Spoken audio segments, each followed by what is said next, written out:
or how do you know if you're doing communication really well? And we'll use the term communication and engagement. Sometimes you'll hear us be interchangeable about it. But really, if you think about communication, the way that a lot of people define communication is like, how good am I at sending the information out? How good am I at sending an email, a text out? But the reality is maintenance involves so many different parties, right? You got residents, maintenance coordinators, sometimes you got investors, technicians, vendors.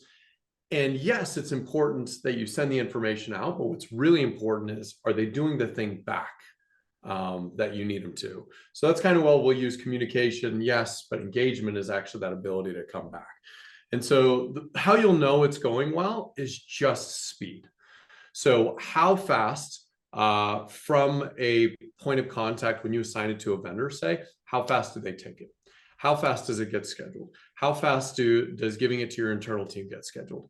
How fast is really the measurement of time from you giving that piece of information out to you receiving the important, prudent information back.